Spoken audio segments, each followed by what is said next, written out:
Well, Happy New Year. It's New Year's Eve 2024. In less than 12 hours, it's going to be 2025.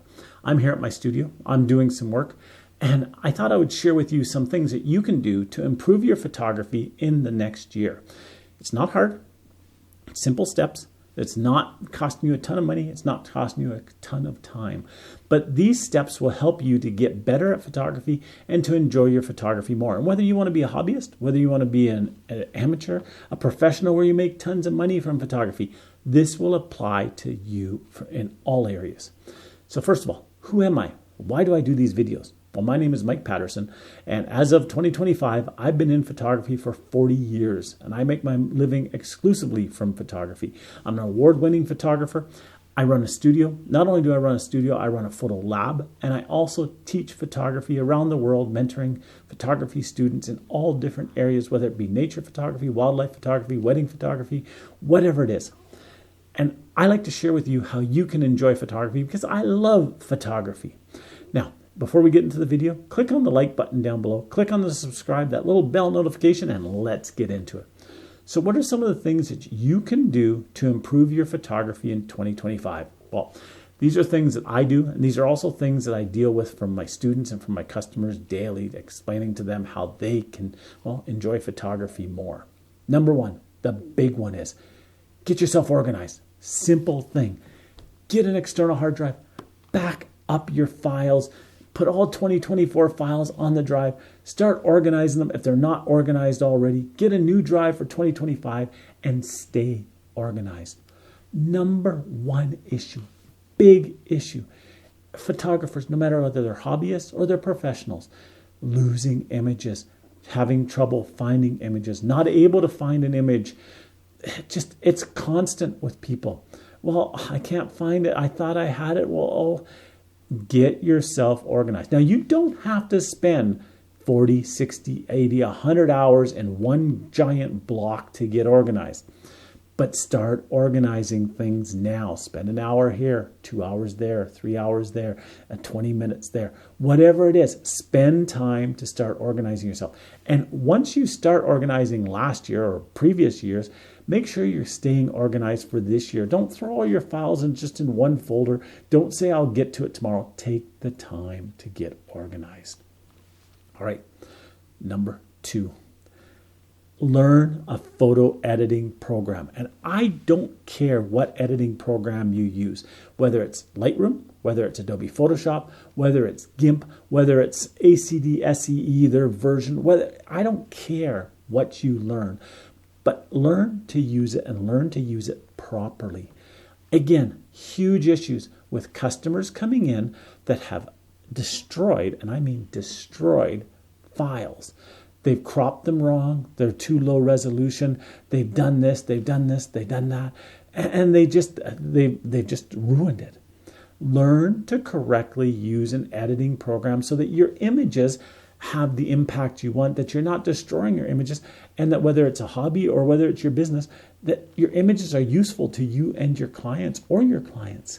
So learn it, get over all of this stuff and just start, getting yourselves to the point where you know what you're doing. And again, I don't care if you want to use Lightroom. Use Lightroom. If you like it, use it. Use Photoshop if you like Photoshop. If you want a free program like GIMP or whatever the other ones are, use that. But get to know how to correctly use it. There's lots of YouTube videos. There's lots of different ways that you can learn the programs. They have tutorials in them. They have the help. They have all of this. Start learning now. All right, the next one. Similar to the previous one, but different. Learn your equipment, people. Please learn your equipment. Learn what it can do. Learn how to do it. Be comfortable with your equipment. Take time to understand your equipment. Take time to, be able to use your equipment without having to fumble through it all the time. Now, everything that I've talked to up to this point, people are going to say, but it takes time to do this. But you don't have to do it all at once. I see people constantly playing video games or watching YouTube videos. Not watch mine, you want to watch mine, but spending time watching movies, doing stuff that's not productive, but they won't take the time to learn how to edit photos, make sure their photos are organized. They won't take time to learn their equipment. If you're watching a movie, take your camera with you and play with it. Start taking some pictures. Learn how those settings go. Learn things about your camera. Shut the TV off for a few minutes. You don't need to do it in huge blocks of 20 hours or 30 hours. 15 minutes here, half an hour here, an hour there. Learn all of the stuff that you can learn about your camera so you're comfortable with it.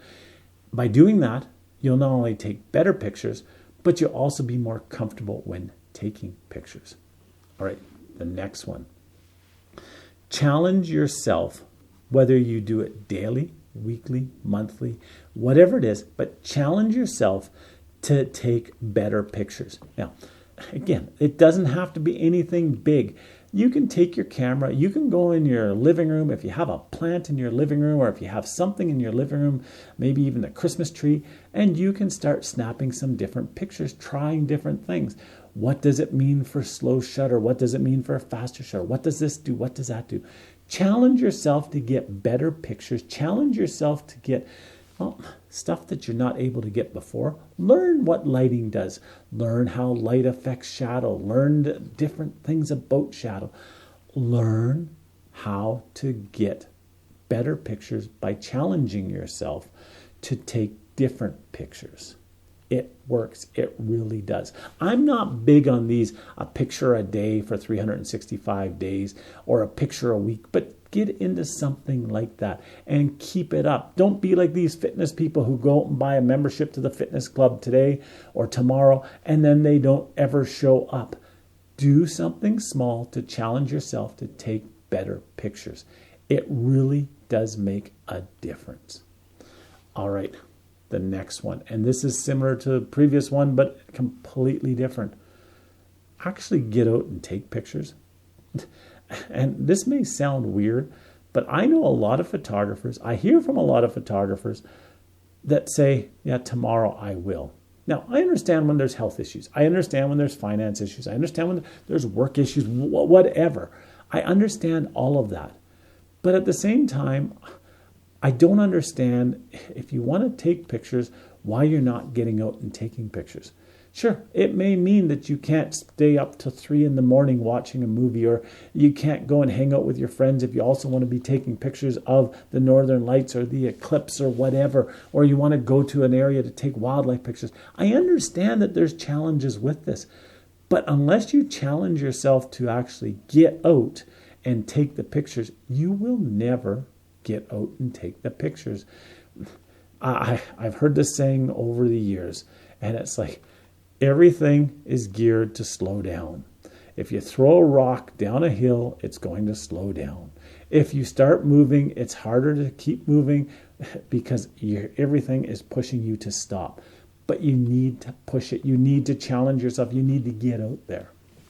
And one final one, and this is a big one, and it's not just come to me for this or anything like this, but print some of your work so you can see your work, not just on a phone. Put it in a frame, put it on a wall, do something with it so you can see your work. By seeing the pictures that you got yesterday or today, by taking a look at them on a regular basis, it will help you to grow. It'll help you to love photography, and it'll also help you just to remember the things that you loved about photography, why you like taking pictures. Get some stuff printed. Get them off your phone. Get them off your computer. Small prints, 5x7, 8x10s. If you want to do 20x30s, do 20x30s, but get prints on your walls. It makes a huge difference. So I hope those things helped you. I hope you have a fabulous 2025. And like one of my customers just told me, I don't really wish you a happy 2025. I wish you a healthy and a growth-filled 2025. And hopefully you enjoy all of that along with it. So Happy New Year. We'll talk to you soon. Get out there and take some amazing pictures. Bye-bye now.